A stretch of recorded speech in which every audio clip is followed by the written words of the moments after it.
Okay, so I had a little bit of an epiphany.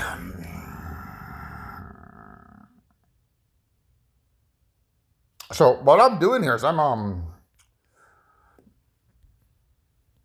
was in the process of telling a story about Olivia. Here you go, because while I was waiting for my video to upload, I clicked on these two videos here. So this one here, um,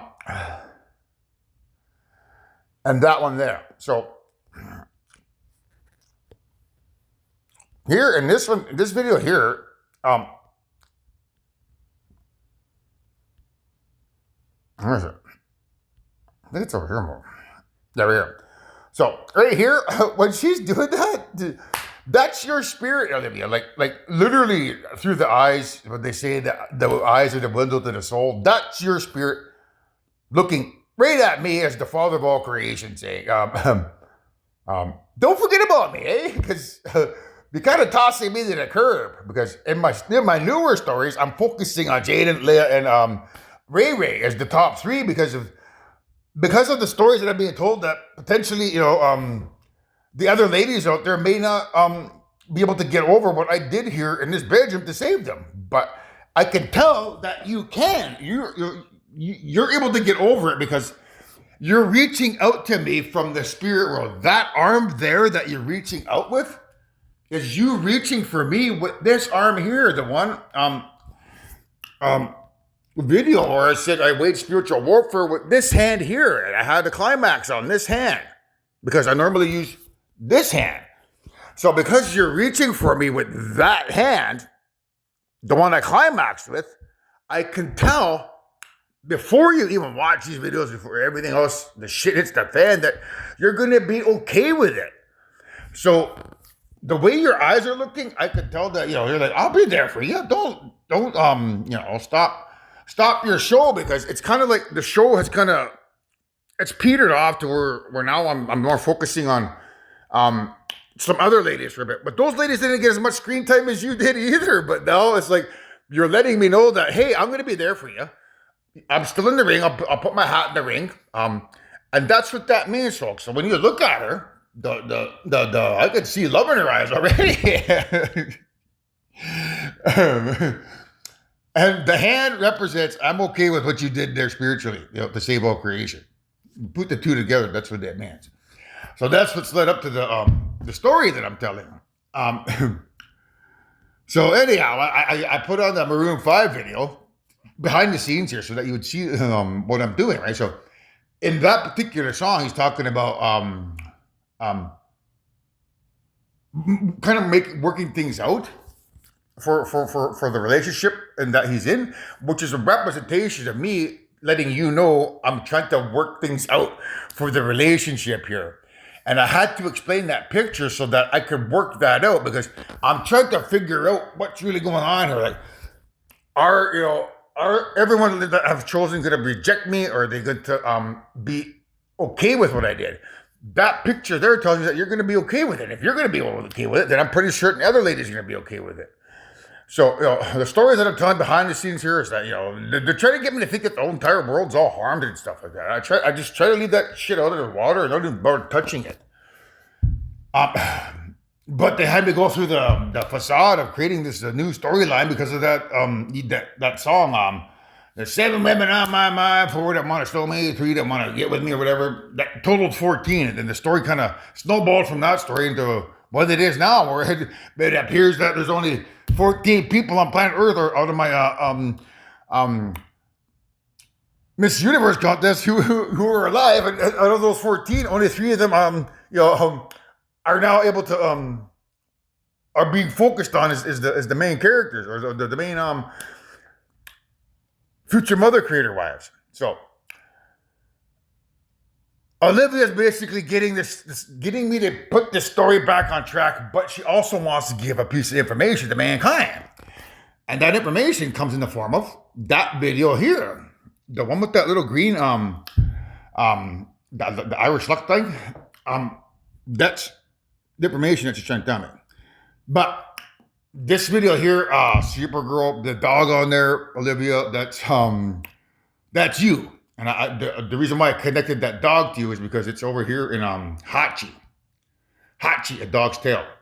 So at the end of Hachi here, a dog's tail, um, he says the son's doing a presentation to his class, and he says, "My grandfather taught me the meaning of loyalty. That we should never forget people who we've ever loved." So I put that on to let you know up here that because I'm in love with the thought of being in love with you, literally, um, I played that video for you because I assume is when you watch this behind the scenes shows that it's going to affect you. That I've kind of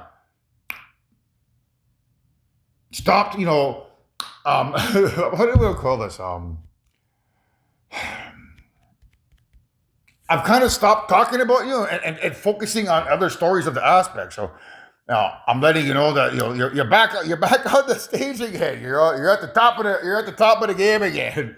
So this particular one here is there's information in this video here which I'm not going to talk about. But the reason why I put this I'm not crying you on because I started crying when you reached out to me. It affected me to watch the Hachi one here.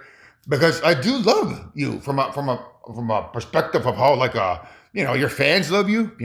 Well, I love you. You're a person, but I love you a little bit more because you're a potential mate who could be by my side forever. So it's that type of love. When I say I love you, it's like I'm not a deranged fan or anything. I'm just a person that loves your music and loves the concept of caring for you as a person on planet Earth and somebody who I could see myself spending forever with. So it's that type of love. And that type of love is what made me cry when I watched that. Because, I do love you, but not, love. That's weird to explain, but that's the easiest way I can put it. You're a member of planet Earth. I'm a member of planet Earth. I love you from that perspective. You're a man. I mean, you're a woman. I'm a man. So, I love you from that perspective. Like I love the other side of, every soul sister out there. So as the father, I love you as a daughter, but, it's easier to use the fan base thing, like your fans love you, right? So there's that fan love. The way I would also explain it as, you see my dog over here. I love that dog, right? But he can't love me back. But there's a certain love there. It's not as much as a human love. Like I love him as much as I can, and it would hurt like hell if he was to leave me, but it wouldn't hurt as much as my son leaving me because there's a difference there between the love I have for my son Mingan and the love I have for that dog. So that's what I'm trying to convey. Like there's a difference in love. So, but I do legitimately love you. So that's why I put the I'm not crying, you're crying thing on. So what I wanted to show you is I was playing this video here, which is mine. I know I look good as hell. I just got done doing that video here. And this part came on. And as soon as I seen the green part there, and the story that I was talking about, basically being about, how to put it, one of my other stories that I'm talking about is me working with Leia and purifying her spirit because her and I working together, which I theorize has purified her along the way. And purifying her spirit has given me like somebody on planet Earth that I can marry. But Olivia's trying to put that back on track and say, no. You're working with the entire planet. And that's what that is there. So this video here, the green and the shower here, like the car wash, is a representation of me working with everyone's spirits that are on the planet. When I climax and then I ask for purification, I'm basically purifying everyone's spirits on the planet Earth. Because the green represents the element Earth. The shower or the wash represents me showering or washing the entire planet's spirits of sins.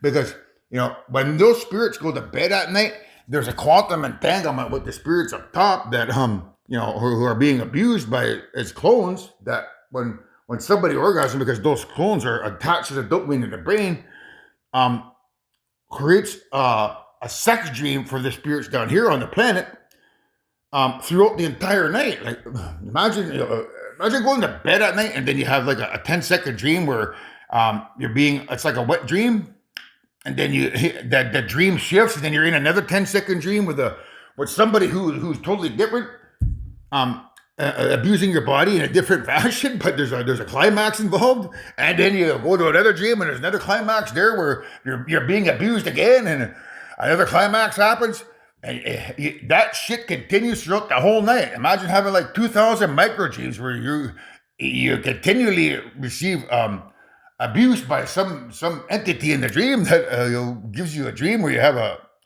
inappropriate sex dream, because that's the reality of what's going on because of these dummies in control of creation. So when your spirits go to sleep at night, they're having sex dreams. But because I'm life imitates art, so to say, I'm purifying the entire planet of those dreams. Basically, I'm making you forget those dreams, and that's how when you wake up. Imagine waking up and then that's all you remember. Oh man, all those 2,000 dreams, you probably only remember 10 or 15 of them, where it's like really weighed heavy on your mind, because they would probably be the most baddest ones that you've experienced. Like, oh, that was horrible. Why can't I get that out of my mind, right?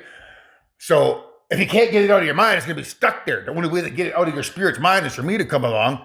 Life imitates art, and then purify my body of the sin, which basically erases the electromagnetic energy at the core level, which is where your spirit's memories are stored. So when they get up and they walk around, they forget those sex dreams that evil is bestowing upon them.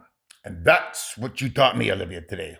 And that's something I didn't have as evidence. So it's a good example of I don't always come up with epiphanies while I'm, working behind the scenes here spiritually, with the spiritual warfare. Sometimes they come about by just me analyzing stuff in a particular way where I come up with a theory. So that theory that I just told you, it is a theory, but to me it makes sense. So I'm rolling with that. So when I commit the sin, I'm connected to everyone's spirits, because that black hole at the center of the planet is my spirit, and if I'm purifying my spirit, I'm basically erasing everyone's memories associated with that evil invading their dreams and giving them those damn sex dreams.